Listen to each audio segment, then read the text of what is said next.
નમસ્કાર વિદ્યાર્થી મિત્રો, વર્લ્ડ ઇન બોક્સમાં ફરી આપનું હાર્દિક સ્વાગત છે।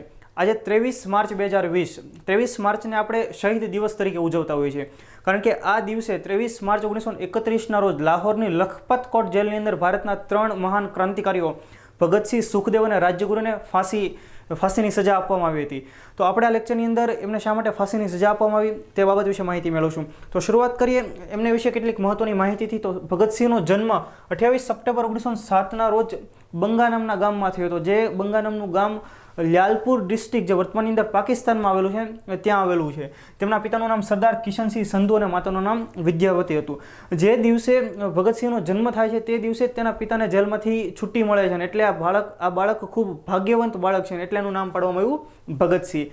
ત્યારબાદ બીજા શહીદ સુખદેવ થાપર, કે જેનો જન્મ 15 મે 1907ના રોજ લુધિયાણા ખાતે થયો હતો। તેમના પિતાનું નામ રામલાલ થાપર અને માતા રલ્લી દેવી। અને ત્રીજા શહીદ શિવરામ હરિ રાજ્યગુરુ, કે જેમનો જન્મ 24 ઓગસ્ટ 1908ના રોજ ખેડ, એટલે કે વર્તમાનની અંદર મહારાષ્ટ્રમાં, અને તે સમયે તે બોમ્બે પ્રેસિડેન્સીનો ભાગ હતો, ત્યાં થયો હતો। તેમના પિતા હરિનારાયણ રાજ્યગુરુ અને માતા પાર્વતી દેવી। હવે શા માટે આ લોકોને ફાંસીની સજા એનાયત કરવામાં આવી? તો વર્ષ 1927ની અંદર સાયમન કમિશનનું ગઠન કરવામાં આવે છે। વર્ષ 1919માં મોન્ટેગ્યુ ચેમ્સફોર્ડ સુધારો આવ્યો હતો। હવે આ સુધારાની અંદર એવી જોગવાઈ હતી કે ભાઈ 10 વર્ષ બાદ ભારતની અંદર રિફોર્મ્સ લાવવા માટે થઈને એક કમિશનનું ગઠન કરવામાં આવશે। જો 1919માં મોન્ટેગ્યુ ચેમ્સફોર્ડ સુધારો આવ્યો છે, અને 10 વર્ષ પછી, એટલે કે વર્ષ 1929ની અંદર એવું કોઈ કમિશન આવવું જોઈએ, પરંતુ અંગ્રેજ ગવર્મેન્ટે એ કમિશનનું વહેલા ગઠન કરે છે। એ લોકો નવેમ્બર 1927માં અને વર્ષ 1928માં સાયમન કમિશન ભારત આવે છે। હવે ભારતની અંદર સુધારા માટે આવનારા આ કમિશનની અંદર જે 7 સભ્યો હતા એ તમામ અંગ્રેજ સભ્યો હતા, એટલે ભારતની અંદર આ કમિશનનો ખૂબ વિરોધ થાય છે। સાયમન ગો બેકના નારા લાગે છે, અને આ વિરોધ પ્રદર્શન દરમિયાન લાઠીચાર્જને કારણે 17 નવેમ્બર 1928ના રોજ લાહોરની અંદર લાલા લજપતરાયનું નિધન થાય છે। હવે આ નિધન જે લાઠીચાર્જને કારણે થાય છે, એ લાઠીચાર્જ માટે જવાબદાર અંગ્રેજ પોલીસ અધિકારી હોય છે સ્કોટ, અને એની સાથે સોન્ડર્સ નામનો અધિકારી પણ ખરો। તો ભગતસિંહ, સુખદેવ, રાજ્યગુરુ, કે જે હિન્દુસ્તાન સોશિયાલિસ્ટ રિપબ્લિક એસોસિએશનના સભ્યો હતા, એમણે આ લાઠીચાર્જના કારણે જે લાલા લજપતરાયનું મૃત્યુ થયું એનો બદલો લેવાનું નક્કી કર્યું, અને એ માટે થઈને તેઓએ સ્કોટ નામના અંગ્રેજ અધિકારીને એને મારવો એવું પ્લાનિંગ કર્યું, પરંતુ સ્કોટની બદલે સોન્ડર્સ નામના અધિકારીને એ લોકો મારી નાખે છે। ત્યારબાદ આગળની બીજી ઘટનાઓ એવી ઘટે છે કે ભગતસિંહ એવું ઈચ્છતા હોય છે કે ભાઈ આપણે બ્રિટિશ સરકારને હજી પણ પાઠ ભણાવીએ, એની ધારાસભાની અંદર આપણે બોમ્બ ફેંકીએ અને એમને સાબિત કરી કે ભાઈ હિન્દુસ્તાનીઓનો જે અવાજ છે તમે સાંભળો।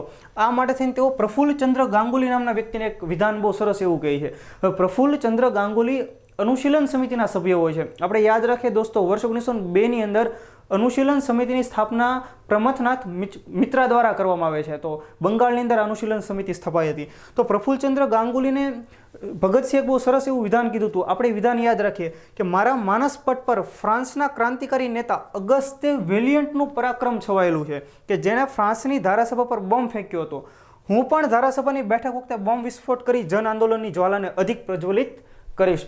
તો કહેવાનો અર્થ કે ધારાસભાની અંદર બોમ્બ ફેંકવાનો વિચાર જે ભગતસિંહને આવ્યો એ ક્યાંથી આવેલો હતો કે ફ્રાન્સની ધારાસભામાં જે અગસ્ટે વેલિયન્ટે 1893ની અંદર બોમ્બ ફેંક્યો હતો ત્યાંથી એમણે લીધો હતો। હવે ત્યારબાદ તેઓ બોમ્બ ફેંકવાનું આયોજન કરે છે અને બોમ્બ ફેંકે છે પણ ખરા, પરંતુ તેઓ કહે છે કે ભાઈ અહીંયાથી આપણે દૂર જવાનું નથી, ભાગવાનું નથી, અને પોલીસના હાથે ત્યાં પકડાઈ જાય છે અને એમની ઉપર કેસ ચાલે છે, અને આ ત્રણેય ક્રાંતિકારી નેતાઓને ફાંસીની સજા એનાયત થાય છે।